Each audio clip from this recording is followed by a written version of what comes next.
What is up guys, and welcome back to the channel, and I'm here doing another video all about software version 3.0 because there is so much to cover in this update. It's just been such a big update. So thank you so much for checking out my first video. There seems to be a lot of positive feedback about this one, which is really good to see. And yeah, I've got another 5 points here that I want to talk about. And after this video as well, I do want to do a dedicated video all about the DJ area because that seems to have had a bit of an overhaul in this update as well. So instead of cramming all that into this video as well, I will do a separate video all about that. I need some time to get my head around it, so I will do my research and I'll come back with another video all about that. So let's get into this one. I'm going to talk about 5 different things compared to the first video that I released. If you haven't seen that, check it out in the top right hand corner. And I'm going to start with preview. So delete, copy and exchange. If you use any of those functions now, you get a preview of the sample that you're affecting.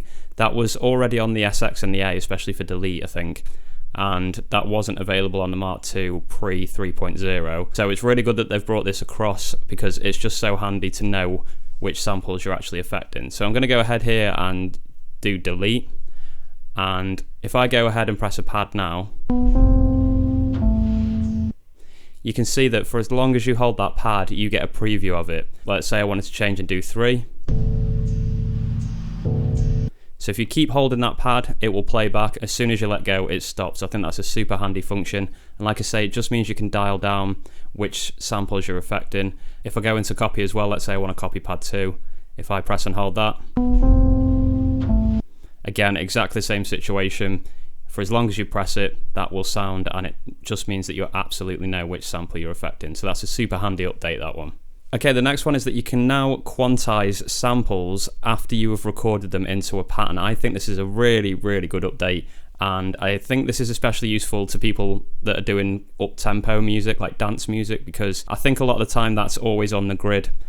So sometimes if you've forgotten to put quantize on or something like that, you can now go in retrospectively and add quantize, which is super handy.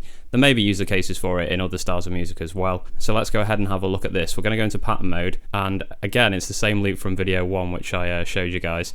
But in this particular example, I've put this really messy hi-hat in, so listen to this.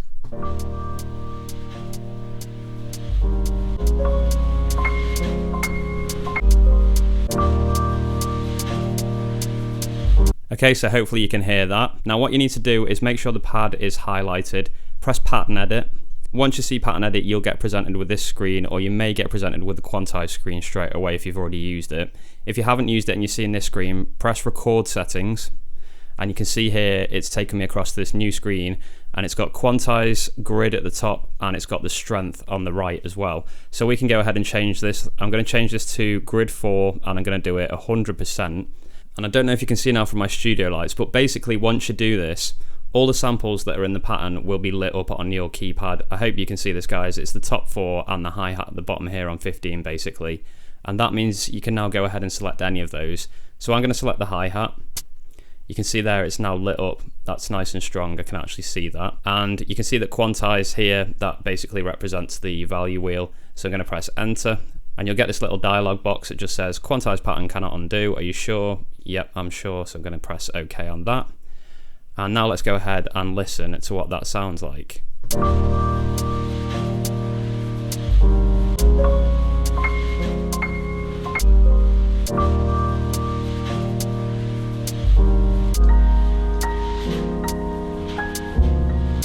Okay, that's pretty impressive. It's managed to put that exactly on the grid, and this is what it was like compared to before. And the new one. So that could be super handy for a range of different things, but I'm really digging that update. I think that's a nice one.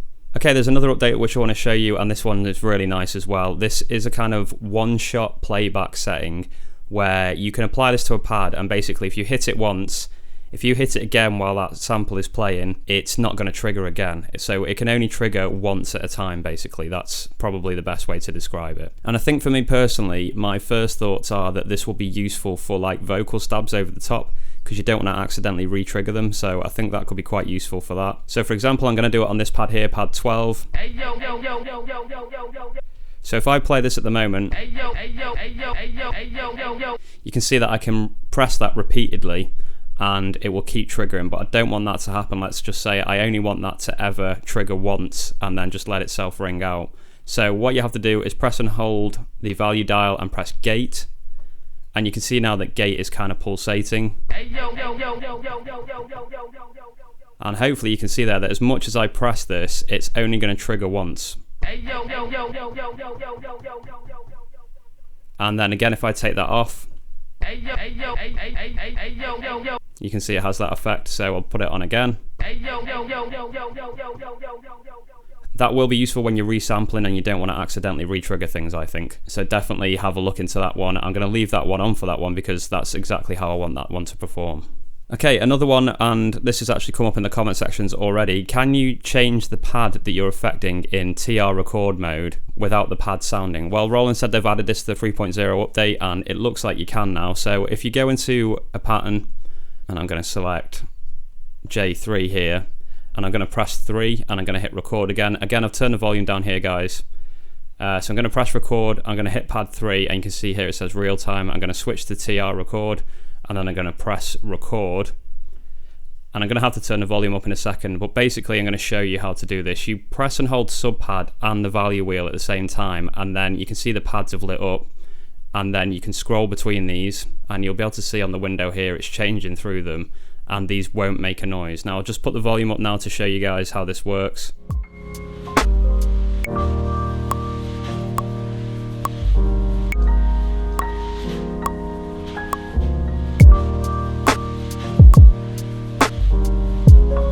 Hopefully you could see there that I was cycling between the drum sounds on that particular loop, and they weren't triggering at all, so they weren't interfering with what I was doing. I could just switch to those and know that it's going to be absolute silence. So yeah, hold sub pad and the value wheel down at the same time, and then you can cycle through any of the pads in TR mode.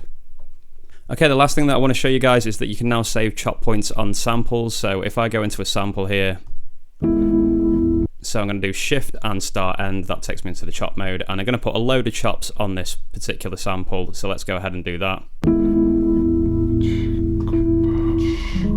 So there we go, you can see all those chops have now been put on this. Now if I go ahead and press escape, if I go back into that sample and do shift chop again, you can see all the mark points are still there, so they're kind of saved in a way, which is really nice. We don't have to worry about those disappearing. And on top of that, if we want to go ahead and delete those, what we do is press shift and delete, and you can see all the mark points go away. So let me just quickly do that again. And I do escape, and I go back in. You can see that the chop marks are still there, and I could go ahead and change those and put them back in. So if you did do a chop of this sample and placed all those on new pads, you could then go back in if you'd got one slightly wrong, for example, do a little tweak and then maybe redo it. I think there could be some quite interesting uses for that. And again, yeah, being able to delete all the chop points that easily is really cool as well. So that's another little feature they've added in 3.0. Okay guys, that's it for this one. That was another 5 things that have been introduced in 3.0. I hope you enjoyed and liked the knowledge that was shared in this video. If you do like what I'm doing here guys, I would appreciate it if you could go to SPVIDZ.com, check out all my beat packs and merch there. All the links to how you can support me are in the description of this video. I do really appreciate it because it keeps me making videos like this. Shout out to Roland for this update and everyone at Roland for helping me through this one, and I will be back with more content soon guys. So as usual, take care of yourselves, keep making beats, and there'll be another video on the channel coming very soon. Peace!